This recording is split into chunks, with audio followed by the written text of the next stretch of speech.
Hello students, कैसे हैं आप सब लोग। उम्मीद करती हूँ सब अच्छे होंगे और स्वस्थ होंगे। मैं Meena Rana ICT virtual class में आपका स्वागत करती हूँ। स्टूडेंट्स, हम पढ़ रहे हैं क्लास 7 की हिंदी। प्रीवियस लेक्चर में हमने संज्ञा पढ़ा और यहीं पर इसके हमने कुछ अभ्यास प्रश्न किए थे। मैं उम्मीद करती हूँ सभी बच्चों ने अभ्यास प्रश्न घर में किए होंगे। तो आज हम शुरू करेंगे लिंग। अब लिंग कहाँ से आया? हमने कहा था प्रीवियस लेक्चर में कि संज्ञा के 3 विकार हैं। हम विकारी शब्दों को पढ़ रहे हैं जिनमें लिंग, वचन, कारक या काल या पुरुष के आधार पर परिवर्तन हो जाता है। तो यहाँ पर संज्ञा के 3 विकार होते हैं, अर्थात संज्ञा में 3 तरह से आपके विकार आ जाते हैं। सबसे पहले लिंग के आधार पर कोई संज्ञा शब्द है उसका आप लिंग परिवर्तन कर सकते हैं। कोई संज्ञा शब्द है उसका आप वचन परिवर्तन कर सकते हैं। डिपेंड करेगा कि वो संज्ञा शब्द क्या है। साथ में उसके कारक को भी आप क्या कर सकते हैं, उसको परिवर्तित कर सकते हैं। लेकिन इससे पहले हम जानेंगे कि लिंग क्या है, वचन क्या है और कारक क्या है, और फिर हम यहाँ पर इसको बताएंगे कि कैसे आप संज्ञा शब्दों को परिवर्तित करेंगे। तो आइए लिखिएगा लिंग और लिखेंगे संज्ञा के 3 प्रकार होते हैं। सबसे पहला आपका लिंग है, जेंडर। इसके बाद आपका वचन है, नंबर, और कारक औज। ठीक है, तो ये 3 यहाँ पर विकार आ जाते हैं किसके? संज्ञा के। अब लिंग क्या होता है? लिंग आप जानते ही हैं, ठीक है। शब्द के जिस रूप से किसी व्यक्ति, वस्तु या प्राणी के स्त्री या पुरुषवाचक होने का बोध होता है, ठीक है, तो उससे आप क्या कहेंगे? लिंग कहेंगे। तो यहाँ पर अभी तक तो हम व्यक्तियों के ही बारे में जानते थे या पशु पक्षियों के बारे में जानते थे। यहाँ कुछ वस्तुओं के बारे में भी हम बात करेंगे जिसका आप लिंग जानेंगे। अब कैसे आप लिंग जानेंगे, यहाँ पर आगे पढ़ने वाले हैं। हिंदी में लिंग 2 होते हैं आपके, पुल्लिंग और स्त्रीलिंग। तो लिंग के यहाँ 2 भेद हैं, पुल्लिंग और स्त्रीलिंग। पुल्लिंग में आपका क्या आ जाता है? पुल्लिंग में जैसे राम, लड़का, राजा, घोड़ा, हाथी, सिंह, बकरा, ये सभी आपके क्या हैं? पुल्लिंग कहलाते हैं। ये पुरुष वर्ग का बोध कर रहे हैं, इसलिए ये आपके पुल्लिंग कहलाते हैं। ठीक है, तो पुल्लिंग क्या हो जाएगा? जो पुरुष वर्ग का बोध करता है उसे हम पुल्लिंग कहते हैं। साथ में सीता, लड़की, रानी, घोड़ी, हथनी, सिंगनी, बकरी, इनसे किसका बोध हो रहा है? इन सभी शब्दों से स्त्री वर्ग का बोध हो रहा है। ठीक है, सीता, लड़की, रानी, घोड़ी, हथनी, सिंघनी, बकरी, ये सभी आपके स्त्री वर्ग का यहाँ पर बोध करा रहे हैं, इसलिए इन्हें हम क्या कहेंगे? स्त्रीलिंग कहते हैं। यहाँ निर्जीव और अचेतन पदार्थ भी पुल्लिंग या स्त्रीलिंग में होते हैं। जैसे आपका पत्थर हो गया, पहाड़, घर आदि, ये सभी आपके पुल्लिंग में है। साथ में यहाँ पर सड़क, रस्सी, लकड़ी आदि स्त्रीलिंग में है। अब आप पहचानेंगे कैसे? ठीक है, तो अब हम लिंग पहचानने के यहाँ पर कुछ आपके नियम हैं, इनको हम पहचानेंगे। तो इतना आप लिख लीजिएगा कि संज्ञा के 3 विकार होते हैं। पहला लिंग, वचन और कारक। लिंग क्या होता है? शब्द के जिस रूप से किसी व्यक्ति, वस्तु या प्राणी के स्त्री या पुरुष होने का बोध हो उसे हम लिंग कहेंगे। लिंग का अर्थ होता है चिन्ह। ठीक है, तो हिंदी में लिंग के 2 हैं। कौन कौन से लिंग हैं? पुल्लिंग और स्त्रीलिंग। राम, लड़का, घोड़ा, जिस शब्द से पुरुष वर्ग का बोध हो उसे आप पुल्लिंग कहेंगे, और जिस शब्द से स्त्री वर्ग का बोध हो उसे आप स्त्रीलिंग कहेंगे। जैसे सीता, किसी का भी आप बोल सकते हैं, हथनी हो गई, घोड़ी हो गई, तो ये सभी आपका स्त्री वर्ग का बोध कर रहा है, स्त्री जाति का यहाँ पर बोध हो रहा है, इसलिए ये आपकी स्त्रीलिंग हो जाएगा। अब यहाँ पर आगे आ जाता है लिंग की पहचान तथा परिवर्तन के सामान्य नियम। अब हमें आता है लिंग परिवर्तन करने की। हमें ये लिंग परिवर्तन करने को दिया जाता है। तो लिंग की जो सामान्य, आप कैसे लिंगों को पहचानेंगे और परिवर्तन के कुछ नियम हैं, किस प्रकार से आपको स्त्रीलिंग से पुल्लिंग या पुल्लिंग से स्त्रीलिंग आप बनाना चाहते हैं, तो कैसे आप बनाएंगे, इसके भी यहाँ पर कुछ नियम हैं। आइए, लिंग की पहचान आप कैसे करेंगे? देखिए, हमने कहा जो निर्जीव वस्तु है उसके भी लिंग होते हैं। यहाँ पर हमने बताया था कि निर्जीव और अचेतन पदार्थ भी पुल्लिंग या स्त्रीलिंग में होते हैं, लेकिन इनकी पहचान कैसे की जाए, ये यहाँ पर नियम है। जिन शब्दों के अंत में आ, पा या पन रहता है वे प्राय, प्राय शब्द हमेशा नहीं होगा, प्राय मतलब अधिकतर, ठीक है, होते हैं। जैसे खाना आपका पुल्लिंग है, दाना, बुढ़ापा, मोटापन, मोटापापन, मोटापन, बचपन आदि शब्द आपके किस में हैं? ये पुल्लिंग में है। इसके कुछ अपवाद हैं। यहाँ हमने प्राय शब्द बोला था, प्राय यानी कि अधिकतर, लेकिन सभी नहीं, प्राय का मतलब सभी नहीं। यहाँ इसके कुछ अपवाद हैं जो, जिसमें आ आया है, टा में आ है, इसमें भी आ है, इसमें भी आ है, और ये सभी आपके स्त्रीलिंग में है। तो अपवाद का मतलब क्या होता है, हम कोई नियम बनाते हैं, आप विज्ञान में भी पढ़ते हैं, वहां पर जब आप धातु अधातु इस प्रकार से पढ़ते हैं तो वहां पर भी आपको अपवाद दिए जाते हैं कि धातुओं के ये गुण हैं और इसमें जो है एक धातु आपका उसका गुण जो है वो प्रदर्शित नहीं करता है, तब हम क्या कहते हैं कि ये क्या है, ये अपवाद इसमें आ गया है। ऐसे ही यहाँ पर भी एक नियम बनाया गया है कि आप लिंगों की पहचान कैसे करते हैं। तो क्या कहा कि अंत में यदि आ पा या पन आ जाता है तो ये जो है किसमें आते हैं, प्राय। हमने हमेशा नहीं कहा है, ये प्राय की बात की गई है, प्राय ये पुल्लिंग होते हैं। लेकिन जब आपने यहाँ अपवाद की बात की तो जटा जरा माला ये सभी ये आदि शब्द यहाँ पर स्त्रीलिंग में है, यानी अपवाद हैं, ये इस नियम को फॉलो नहीं करेंगे, बिल्कुल उसके विपरीत जाएंगे। जैसे आप साइंस में पढ़ते हैं, आपने धातुओं के गुण पढ़े होंगे, अधातुओं के गुण पढ़े होंगे, उसमें सभी धातुएं जो है एक गुण को जो है प्रदर्शित करते हैं, एक धातु ऐसा होता है वो उस गुण को प्रदर्शित नहीं करता है, तो वहां पर हम क्या कहते हैं कि ये उसका अपवाद है। ठीक है, तो ऐसे ही यहाँ पर भी हिंदी में भी ये अपवाद है, इस नियम को वो फॉलो नहीं करता है। साथ में दूसरा, जिन शब्दों के अंत में ई या वट या हट होता है वे प्राय स्त्रीलिंग होते हैं। फिर से प्राय शब्द आया है, हमेशा नहीं, प्राय शब्द की बात की है। जैसे आपका लड़की, लकड़ी, नदी, कुटिया, मिलावट, ये तो आपके किस में है, थकावट, घबराहट, ये तो आपके स्त्रीलिंग में है। लेकिन यहाँ पर भी कुछ अपवाद हैं, यानी कि इनके अंत में ई या वट आ या हट आ भी जाए तब भी ये जो है किसमें नहीं है, ये आपके तभी भी स्त्रीलिंग में नहीं है। जैसे आपका यहाँ आ गया है मोती, पानी, दही, घी आदि जो है पुल्लिंग हैं, तो ये इसके अपवाद हैं। जल्दी से इसे लिख लीजिएगा कि लिंग की पहचान आप कैसे करते हैं, परिवर्तन के यहाँ कुछ नियम हैं। तो अब हम पुल्लिंग से स्त्रीलिंग बनाना सीखेंगे, इसके नियमों को यहाँ पर हम सीखेंगे। चलिए जल्दी से इतना लिख लेंगे कि लिंग की पहचान तथा परिवर्तन के कुछ सामान्य नियम हैं। पहला नियम है, जिन शब्दों के अंत में आ पा या पन रहता है वे प्राय पुल्लिंग होते हैं। जैसे खाना, दाना, बुढ़ापा, मोटापापन, बचपन आदि शब्द जो है किसमें हैं, ये आपके पुल्लिंग में है। लेकिन यहाँ कुछ अपवाद है, यानी कि ये उस नियम को फॉलो नहीं करते हैं, उस नियम के अनुरूप ये नहीं चलते हैं, तो ये अपवाद कहलाते हैं। तो कुछ अपवाद यहाँ पर आ गए हैं, आपका जटा, जरा, माला आदि शब्द ये आपके किसमें हैं, ये पुल्लिंग में है। जबकि आ पा पन अगर आ जाए तो पुल्लिंग में होते हैं, लेकिन यहाँ पर आ आने पर भी ये स्त्रीलिंग में है। दूसरा नियम है, जिन शब्दों के अंत में ई या वट या हट होता है वे प्राय स्त्रीलिंग होते हैं। जैसे लड़की, लकड़ी, नदी, कुटिया, मिलावट, थकावट, घबराहट आदि शब्द यहाँ पर आ जाएंगे। मोती, पानी ये पुल्लिंग में है, ये इसके अपवाद हो जाएंगे। तो जल्दी से इसे नोट डाउन करें और फिर हम आगे इसको कंटिन्यू करें। चलिए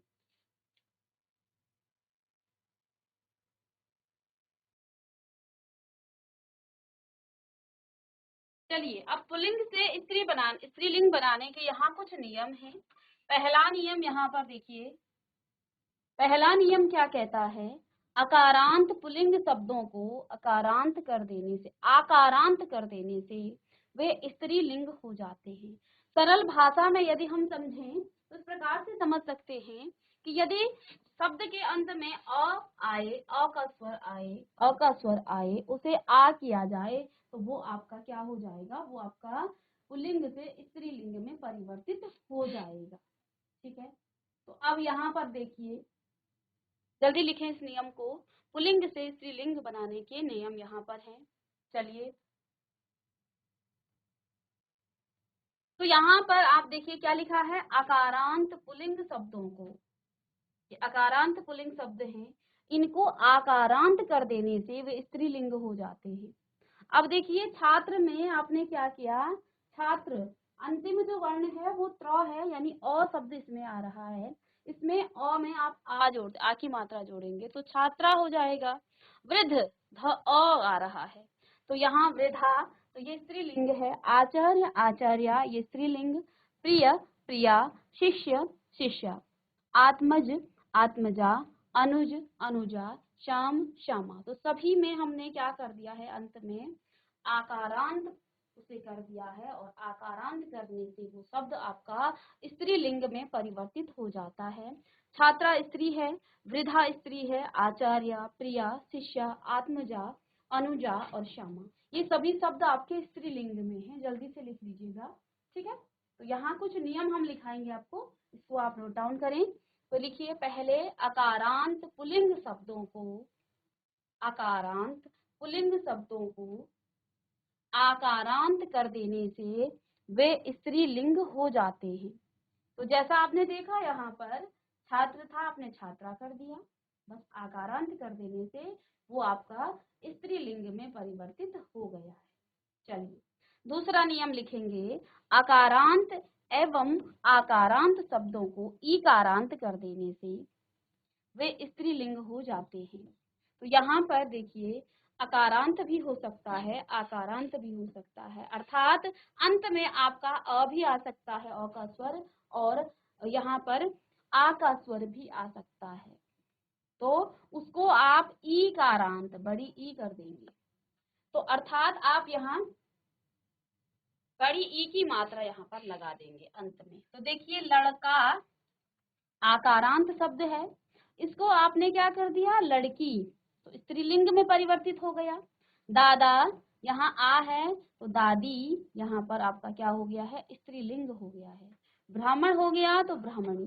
शाला, आ आया तो साली, तो बड़ी आपने कर दिया, इकारांत कर दिया। बेटा, बेटी, ठीक है।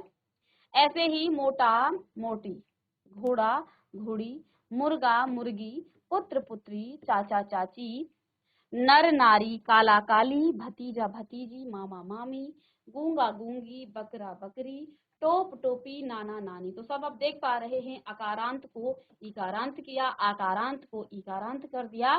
तो ये सभी आपके स्त्रीलिंग के शब्द हैं। तो इनको भी आप लिखिएगा, दूसरा नियम, कि अकारांत एवं आकारांत शब्दों को, और सिंपल सा आप यहाँ पर ऐसे समझ सकते हैं कि अंत में यदि आपको आ की मात्रा दिख रही है और दिख रहा है तो आप उसको ई कर देंगे। तो ये शब्द भी आपके क्या हो जाएंगे, स्त्रीलिंग में आपके परिवर्तित हो जाएंगे। चलिए जल्दी लिखें इसे।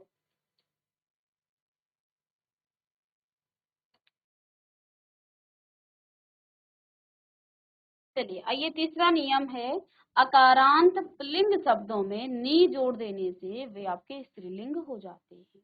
तो यहाँ पर आप देखिए, अकारांत पुल्लिंग शब्द है मोर, ऊंट, भील, राजपूत, शेर, नट, जाट और सिंह। ये आपके अकारांत पुल्लिंग शब्द हैं। अब इनमें क्या करना है, इनमें नी जोड़ना है। इन शब्दों में नी जोड़ देने से वे स्त्रीलिंग हो जाते हैं। तो देखिए, मोर, मोर का, मोर में आपने नी जोड़ा, मोरनी। ऊंट, ऊंटनी, तो ये स्त्रीलिंग हो गया, ये पुल्लिंग का स्त्रीलिंग हो गया। भील, भीलनी, राजपूत, राजपूतनी, शेर, शेरनी, नट, नटनी, जाट, जाटनी और सिंह, सिंहनी। तो ये आपके किसमें, अकारांत पुल्लिंग शब्दों में आपने क्या किया, नी जोड़ा, तो ये आपका क्या हो गया है, ये आपका स्त्रीलिंग में परिवर्तित हो गया है। जैसे मोर आपका क्या था, अकारांत पुल्लिंग शब्द था, मोर में आपने क्या जोड़ दिया, नी जोड़ दिया तो मोरनी हो गया। ऐसे ही आपका ऊंट क्या है, अकारांत पुल्लिंग शब्द है, उसी में आपने नी शब्द जोड़ा तो ये आपका क्या हो गया है, ये स्त्रीलिंग में परिवर्तित हो गया। ऐसे ही भीलनी, राजपूतनी, शेरनी, नटनी और ये आदि शब्द यहाँ पर हैं, जो कि आपके अकारांत से बन करके क्या बन गए हैं, ये आपके स्त्रीलिंग में परिवर्तित हो गए। तो इसको आप लिख लीजिएगा। चलिए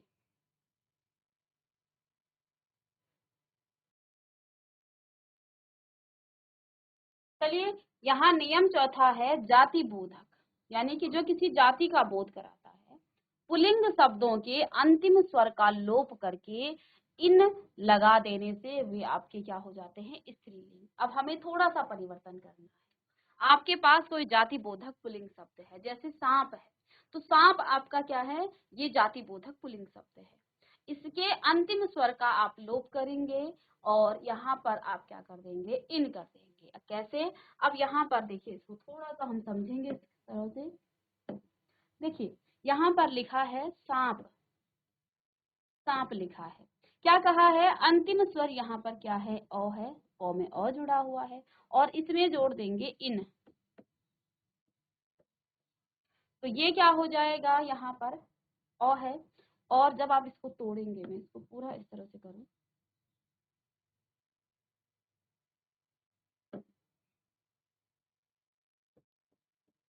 सांप धन इन, तो अब यहाँ स्वर है अ और यहाँ पर है इ, ठीक है। अब देखिए अ का तो हमें लोप करना है, इसको हटाना है, तो यहाँ पर प रहेगा, वो भी स्वर रहित, और जब इसमें इ जुड़ेगा तो ये आपका क्या हो जाएगा, सा, इ जोड़ेंगे इस फॉर्म में तो ये हो जाएगा पि और नौ, सापिन। तो यहाँ इस प्रकार से आपका ये सापिन आपका स्त्रीलिंग हो जाएगा। सापिन स्त्रीलिंग है, कुम्हारिन आपका स्त्रीलिंग है। कुम्हार में आपने इन जोड़ा, कुम्हारिन। माली में आपने इन जोड़ा, मालिन।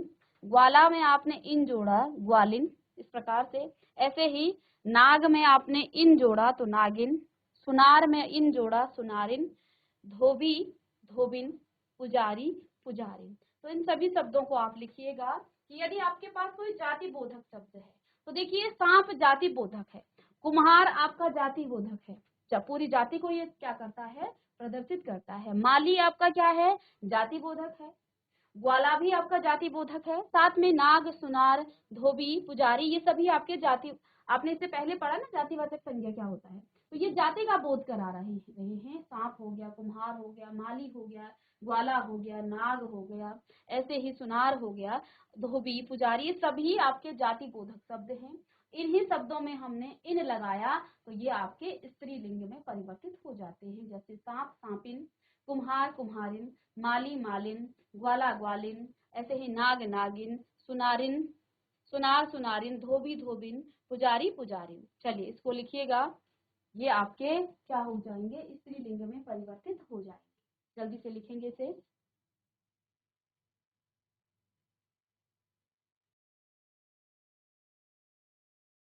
चलिए नेक्स्ट करेंगे, नेक्स्ट नियम है नियम 5, अकारांत पुल्लिंग शब्दों में अंतिम स्वर का लोप करके। अब यहाँ पर भी हमें क्या करना है, अकारांत जो पुल्लिंग शब्द है उसके अंतिम स्वर का लोप करके आनी लगा देने से, पहले हमने क्या लगाया, इन लगाया, अब हमें क्या लगाना है, आनी लगाना है, ठीक है। तो उसमें आप क्या लगाएंगे, आनी लगा देने से वे स्त्रीलिंग हो जाते हैं।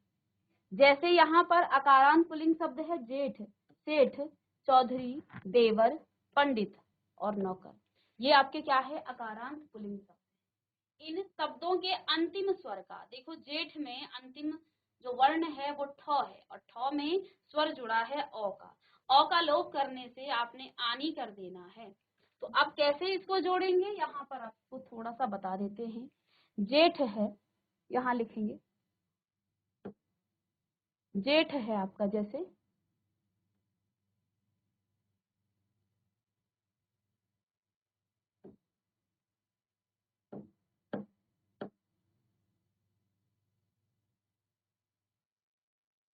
चलिए जेठ है, जेठ के अंतिम स्वर का आपने लोप कर देना है और आनी इसमें जोड़ देना है, ठीक है। अब इस ठ में अ का स्वर जुड़ा है, यदि हम इस अ को हटा दें और इसमें आनी लगा दें तो स्वर जो है यहाँ पर क्या, इतनी सी बात हम करेंगे, ठीक है। यहाँ ठ जब अ हटाएंगे तो ये ठ ऐसे हो जाएगा और इसमें आ जोड़ेंगे, ठीक है। तो अब जो है इसमें क्या हो जाएगा, ये ठ इस आ के साथ, और हमने वर्ण विचार में क्या पढ़ा था, कोई भी व्यंजन जब किसी स्वर के साथ जुड़ता है तो व्यंजन जो है स्वर के साथ जुड़ता है, स्वर की मात्रा उसके साथ जुड़ती है, तो आ नहीं जुड़ेगा बल्कि आ की मात्रा जुड़ेगी। तो अब आगे और पीछे के शब्दों को जे, ठा, नी, तो इसका जोड़ने से, इसमें आनी शब्द जोड़ने से और जो आपका अकारांत पुल्लिंग शब्द है उसके स्वर को हटाने से आपके पास क्या बच जाता है, यहाँ पर जेठानी, ठीक है। ऐसे ही सभी शब्द जुड़ेंगे। ऐसे ही सेठ में आप ठ से अ निकाल दें और उसमें आ जोड़ दें तो ये ठा हो जाएगा, तो जेठा, सेठानी। ऐसे चौधरी से आपने क्या किया, आपने यहाँ से बड़ी ई की मात्रा निकाल देनी है, ठीक है। यहाँ से चौधरी शब्द को मैं कराऊंगी यहाँ पर। देखिए चौधरी का अंतिम शब्द क्या है, यहाँ आपने ई की मात्रा को हटा दिया, अब यहाँ रॉ क्या बचा, इस प्रकार से, और इसमें आपने आनी जोड़ना है, ठीक है। तो ये हो जाएगा रानी, और चौध तो पहले से था ही, तो चौधरानी, ठीक है। ऐसे ही यहाँ पर तो आपका अस्वर है, तो देवरानी, पंडितानी और नौकरानी, इस प्रकार से ये शब्द आपके हो जाएंगे। तो इसे भी आप नोट डाउन कर लें। चलिए,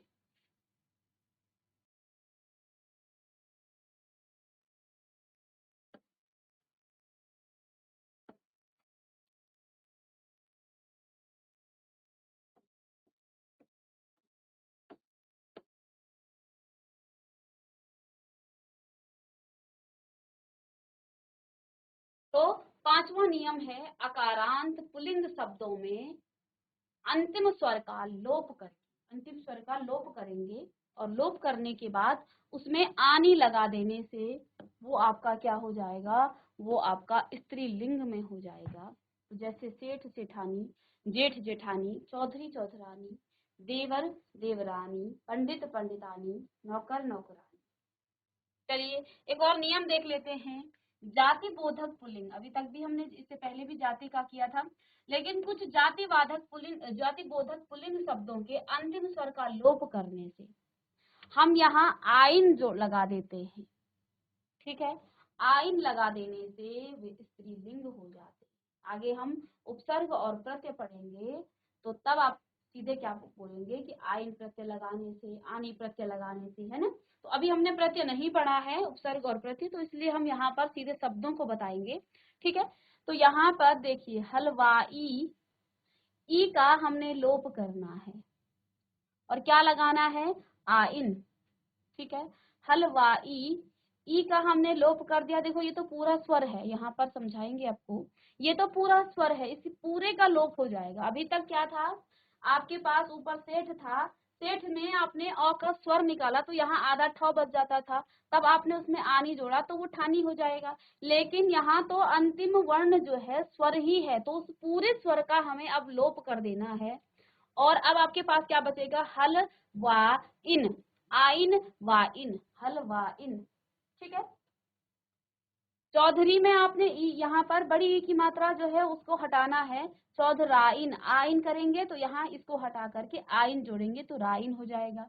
ठाकुर ठकुराइन, पंडित पंडिताइन, नाई नाइन, गुरु गुरुआइन। तो इस प्रकार से हमने जाति बोधक पुल्लिंग शब्दों के अंतिम स्वर का लोप कर किया, और उसमें आइन लगा देने से वो आपका स्त्रीलिंग में परिवर्तित हो गया है, ठीक है। चलिए अब आगे यहाँ पर कुछ और नियम हैं पुल्लिंग से स्त्रीलिंग बनाने के, उनको हम करेंगे डिस्कस नेक्स्ट क्लास में। तो मिलते हैं नेक्स्ट लेक्चर में, तब तक के लिए thank you and have a nice day.